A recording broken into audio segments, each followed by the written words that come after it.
قریش مکہ اور بیت اللہ کی تعمیر میں کمی۔ نبی صلی اللہ علیہ وسلم کی نبوت سے 5 سال پہلے قریش نے نئے سرے سے کعبہ بنایا تھا، اس کا مفصل ذکر ملاحظہ ہو۔ اس بنا میں خود رسول اللہ صلی اللہ علیہ وسلم بھی شریک تھے۔ 35 سال آپ کی عمر تھی اور پتھر آپ بھی اٹھاتے تھے۔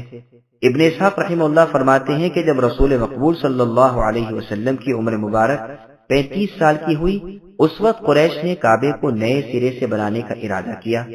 ایک تو اس لیے کہ اس کی دیواریں بہت چھوٹی تھیں، چھت نہ تھی، دوسرے اس لیے بھی کہ بیت اللہ کا خزانہ چوری ہو گیا تھا جو بیت اللہ کے درمیان میں ایک گہرے گڑھے میں رکھا ہوا تھا۔ یہ مال دویق نامی آدمی سے برآمد ہوا تھا جو خزاعہ کے قبیلے بنی ملیح ابن عمر کا مولا تھا۔ ممکن ہے چوروں نے یہاں لا کر رکھا ہو، لیکن اس کے ہاتھ اس چوری کی وجہ سے کاٹے گئے۔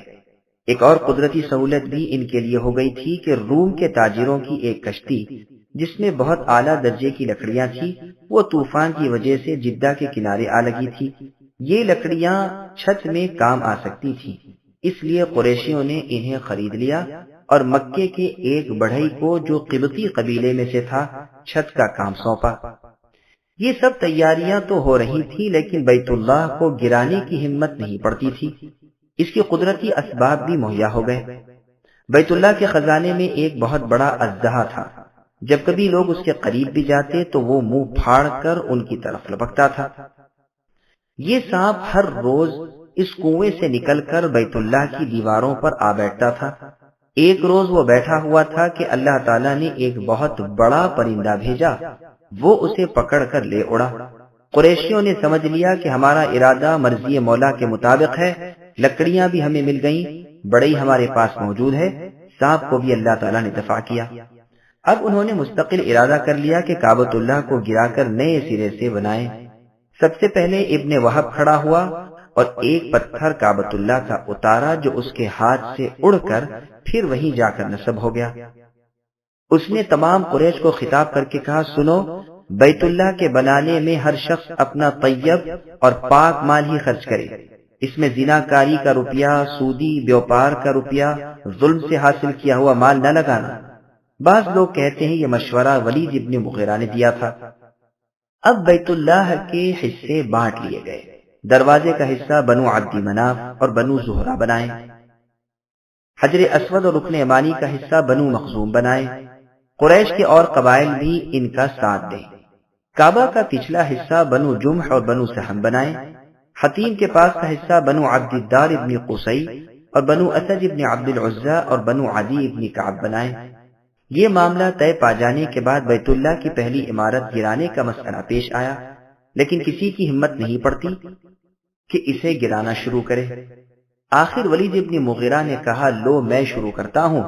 کدال لے کر اوپر چڑھ گئے اور کہنے لگے، اے اللہ، آپ کو خوب علم ہے کہ ہمارا ارادہ برا نہیں، ہم آپ کے گھر کو اجاڑنا نہیں چاہتے بلکہ اس کے آباد کرنے کی فکر میں ہیں۔ یہ کہہ کر کچھ حصہ دونوں رکن کے کناروں کا گرایا۔ قریشیوں نے کہا، بس اب چھوڑ دو اور رات بھر انتظار کرو، اگر اس شخص پر کوئی وبال آ جائے تو یہ پتھر اسی جگہ پر لگا دینا اور خاموش ہو جانا، اور اگر کوئی عذاب نہ آئے تو سمجھ لینا کہ اس کا گرانا رب کو ناپسند نہیں، پھر کل سب مل کر اپنے اپنے کام میں شروع ہو جانا۔ چنانچہ صبح ہوئی اور ہر طرح خیریت رہی۔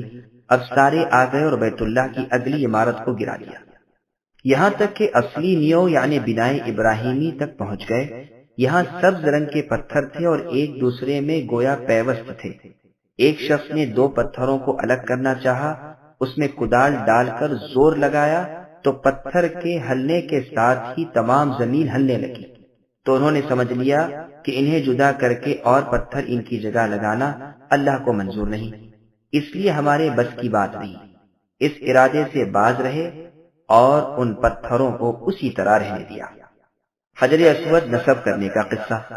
پھر ہر قبیلے نے اپنے اپنے حصے کے مطابق علیحدہ علیحدہ پتھر جمع کیے اور عمارت بننی شروع ہوئی، یہاں تک کہ حجر اسود رکھنے کی جگہ تک پہنچے۔ اب ہر قبیلہ چاہتا تھا کہ یہ شرف اسے ملے، آپس میں لڑنے جھگڑنے لگے، یہاں تک کہ باقاعدہ جنگ کی نوبت آ گئی۔ قبیلے آپس میں کھنچ گئے، اور لڑائی کی تیاریوں میں مشغول ہو گئے۔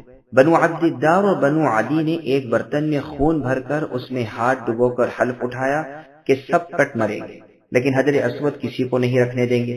اسی طرح 4-5 دن گزر گئے۔ پھر قریش مسجد میں جمع ہوئے کہ آپس میں مشورہ اور انصاف کریں۔ تو بنو امیہ بن مغیرہ نے، جو قریش میں سب سے زیادہ عمر اور عقل مند تھے، کہا، سنو لوگوں، تم اپنا منصف کسی کو بنا لو، وہ جو فیصلہ کرے سب منظور کر لو، لیکن پھر منصف بنانے میں اختلاف ہوگا، اس لیے ایسا کرو کہ اب جو سب سے پہلے یہاں مسجد میں آئے وہی ہمارا منصف۔ اس رائے پر سب نے اتفاق کر لیا۔ اب منتظر ہیں کہ دیکھیں سب سے پہلے کون آتا ہے۔ بس سب سے پہلے محمد صلی اللہ علیہ وسلم آئے۔ آپ کو دیکھتے ہی یہ لوگ خوش ہو گئے اور کہنے لگے، ہمیں آپ کا فیصلہ منظور ہے، ہم آپ کے حکم پر رضامند ہیں، یہ تو امین ہے، یہ تو محمد ہے۔ پھر سب آپ کی خدمت میں حاضر ہوئے اور سارا واقعہ آپ کو کہہ سنایا۔ آپ نے فرمایا، جاؤ کوئی موٹی اور بڑی سی چادر لاؤ۔ وہ لے آئے۔ آپ نے حجر اسود اٹھا کر اپنے دست مبارک سے اس میں رکھا۔ پھر فرمایا، ہر قبیلے کا سردار آئے اور اس کپڑے کا کونا پکڑ لے اور اس طرح ہر ایک حجر اسود کے اٹھانے کا حصے دار بنے۔ اس پر سب لوگ بہت ہی خوش ہوئے اور تمام سرداروں نے اسے تھام کر اونچا کیا۔ جب اس کے رکھنے کی جگہ تک پہنچے تو اللہ تعالیٰ کے نبی محمد صلی اللہ علیہ وسلم نے اسے لے کر اپنے ہاتھ سے اس کی جگہ رکھ دیا اور وہ نزاع، اختلاف بلکہ جدال و قتال رفع ہو گیا۔ اور اس طرح اللہ تعالیٰ نے اپنے رسول محمد صلی اللہ علیہ وسلم کے ہاتھوں اپنے گھر میں اس مبارک پتھر کو نصب کرایا۔ رسول اللہ پر وحی نازل ہونے سے پہلے قریش رسول اللہ کو امین کہا کرتے تھے۔ اب پھر اوپر کا حصہ بنا اور کعبۃ اللہ کی عمارت تمام ہوئی۔ عائشہ رضی اللہ عنہا فرماتی ہیں کہ رسول اللہ صلی اللہ علیہ وسلم نے مجھ سے فرمایا، کیا تم نہیں دیکھتی کہ تمہاری قوم نے جب بیت اللہ بنایا تو قواعد ابراہیم علیہ السلام سے گھٹا دیا؟ میں نے کہا، آپ اسے بڑھا کر اصلی بنا پر کر دیں۔ فرمایا کہ اگر تمہاری قوم کا اسلام تازہ اور ان کا زمانہ کفر قریب نہ ہوتا تو میں ایسا کر لیتا۔ ابن عمر رضی اللہ عنہما کو جب یہ حدیث پہنچی تو فرمانے لگے، شاید یہی وجہ ہے کہ رسول اللہ صلی اللہ علیہ وسلم حجر اسود کے پاس کے ستونوں کو چھوتے نہ تھے۔ صحیح مسلم میں ہے، رسول اللہ فرماتے ہیں، اے عائشہ، اگر تمہاری قوم کا جاہلیت کا زمانہ نیا نیا نہ ہوتا تو میں کعبے کے خزانے کو اللہ تعالیٰ کی راہ میں خیرات کر ڈالتا اور دروازے کو زمین دوز کر دیتا اور حتیم کو بیت اللہ میں داخل کر دیتا۔ صحیح بخاری کی حدیث میں یہ بھی ہے کہ اس کا دوسرا دروازہ بھی بنا دیتا، ایک آنے کے لیے اور دوسرا جانے کے لیے۔ چنانچہ ابن زبیر رضی اللہ عنہما نے اپنے زمانے خلافت میں ایسا ہی کیا۔ صحیح بخاری کی ایک اور روایت میں ہے کہ اسے میں دوبارہ بنائے ابراہیمی پر بناتا، اور روایت میں ہے کہ ایک دروازہ مشرق رخ کرتا اور دوسرا مغرب رخ، اور 6 ہاتھ حتیم کو اس میں داخل کر لیتا، جسے قریش نے باہر کر دیا ہے۔ یہ روایت مسلم کی ہے۔ سبسکرائب کیجئے ہمارے چینل اور دبائیے بیل کا آئیکن تاکہ آپ کو ریگولر نوٹیفیکیشن اپڈیٹس مل سکے۔